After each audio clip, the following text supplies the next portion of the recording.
Inilah jawaban bagi jamaah yang bingung mengapa Ustaz Somad begitu menghormati para habaib.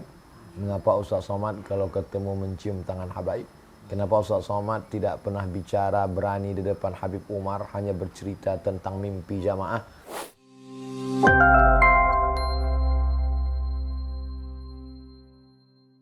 Assalamualaikum warahmatullahi wabarakatuh.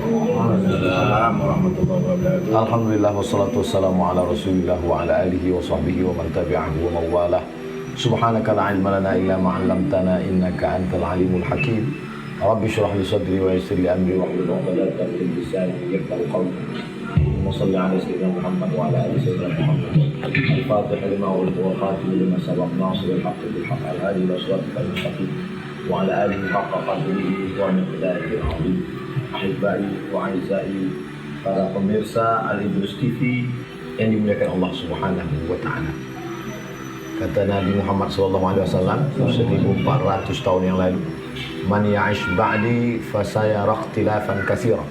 Siapa yang hidup setelah aku nanti, dia akan melihat banyak sekali kekacauan, banyak sekali ikhtilaf, banyak sekali hal-hal yang tidak menyenangkan hati. Lalu apakah dengan ucapan itu lalu kita merasa bahwa kita manusia terkutuk karena hidup setelah Nabi? Apakah kita menjadi orang yang mengutuk nasib takdir, kenapa saya hidup zaman sekarang? Kenapa banyak sekali kekacauan? Justru dengan hadis itu Nabi ingin memberitahu kita bahwa kita ini sebenarnya umat yang dipilih oleh Allah Subhanahu wa taala. Mengapa demikian? Semakin tinggi ujiannya, semakin tinggi cobaannya, semakin besar istiqomahnya, maka semakin hebat pula balasan yang disiapkan Allah Subhanahu wa taala. Maka untuk menghadapi masa akhir zaman yang luar biasa itu, Nabi sudah siapkan. Araktu fikum amraini, itu tinggalkan pada kamu dua perkara.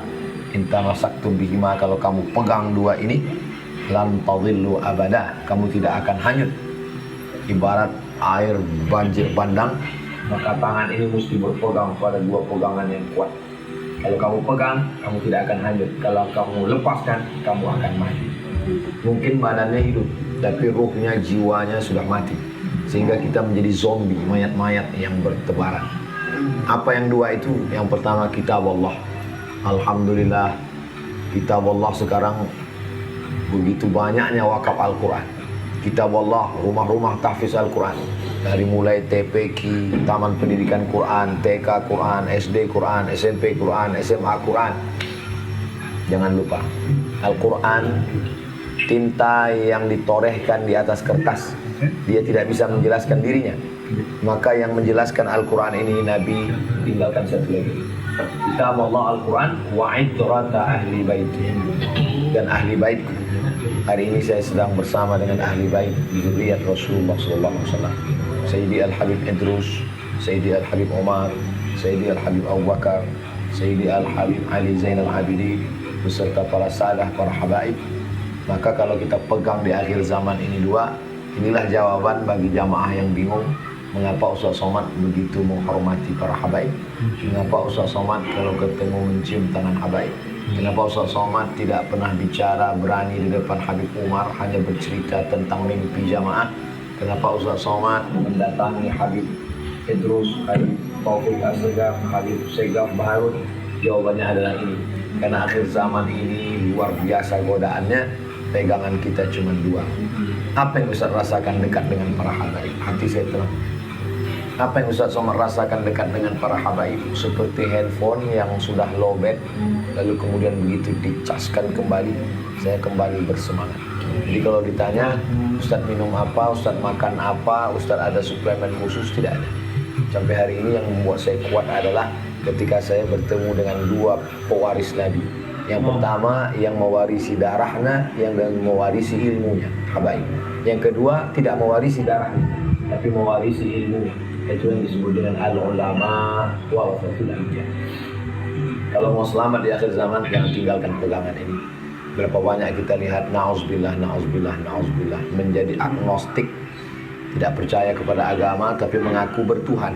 Itu sebenarnya hanya satu langkah saja. Berikutnya dia akan menjadi ateis, akan menjadi fasik, aliran begitu banyak sekali, Khawarij, Murji'ah, Qadariyah, Mu'tazilah, liberal, sekuler, komunis, ateis. Mana yang mau kita ikut? Kalau masih ada habaib membuka majelis maulid, hadirlah, datanglah. Habib Idrus, Masya Allah, tabarakallah, sampai ke pedalaman Kalimantan. Dia tinggalkan anak istrinya demi untuk mengajak, wa man ahsanu qawlan mimman da'a ila Allah. Ada majelis Rasulullah SAW yang dihidupkan terus, keramaian. Ramai bukan karena maksiat, ramai bukan karena kiwat tunggal, ramai bukan karena sakau, mabuk, narkoba, tapi ramainya adalah meramaikan majelis Rasulullah SAW. Jangan sampai kita tidak mendapatkan manfaat apa-apa.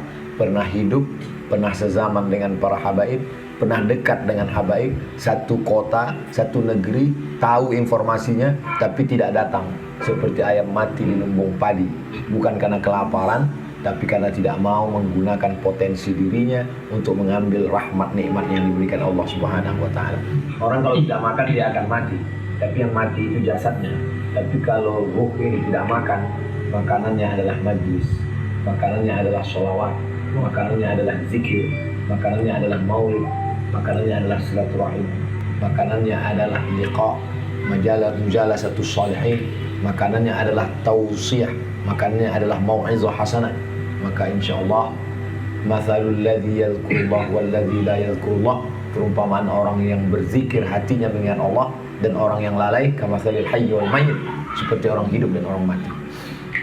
Betapa banyak suami-suami yang sebenarnya mati, istri-istri yang sebenarnya mati, dan orang-orang mati ini ketemu akan melahirkan generasi yang mati.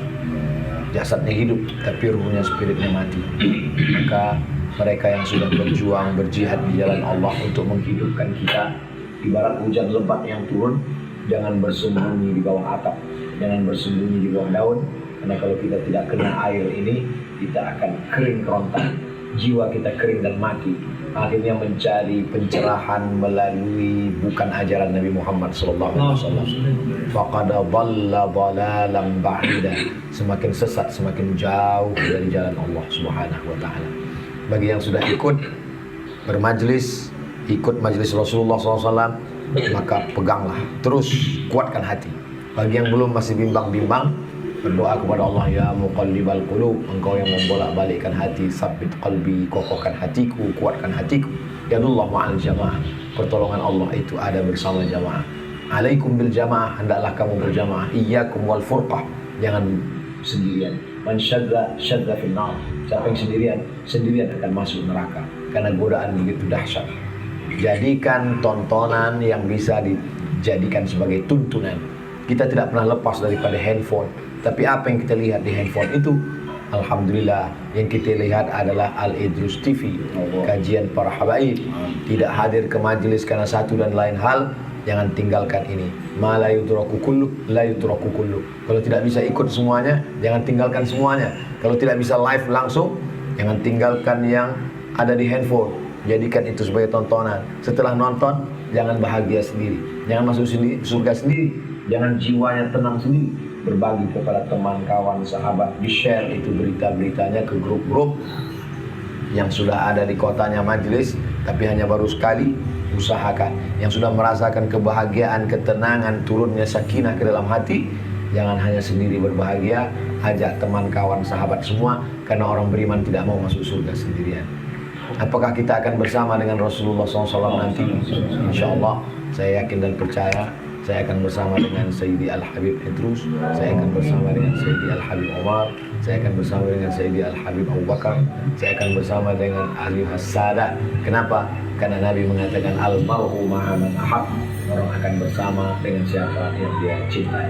Di akhir majlis yang penuh dengan keberkahan ini, fujaatul khair, kebaikan yang datang tiba-tiba dalam perjalanan yang singkat. Al-Faqir Abdul Somad hanya sekedar membawa surat ke Gontor Ponorogo, dalam perjalanan pulang akan ke airport, ternyata menepati janji yang sudah tertulis di Lauhil Mahfuz.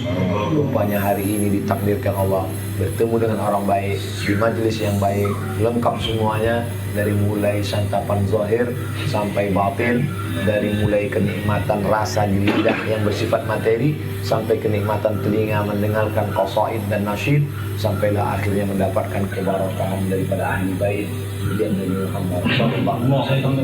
Pada seluruh jamaah, jangan lupa tonton terus channel Al Idrus TV, subscribe, like, share, and comment. Berkah selalu, sukses dunia akhirat. Assalamualaikum warahmatullahi wabarakatuh. Waalaikumsalam. Terima kasih banyak atas sambutannya Ustaz Abdul Somad dan presidennya beliau bisa datang ke kediaman kami, suatu kehormatan. Mudah-mudahan Allah Subhanahu wa taala selalu menjaga beliau, kesehatan beliau, keluarga beliau dan juga semuanya yang amin insyaallah birahmatika ya amin. Sallallahu alaihi wasallam Muhammad wa alihi wasallam. Alhamdulillah.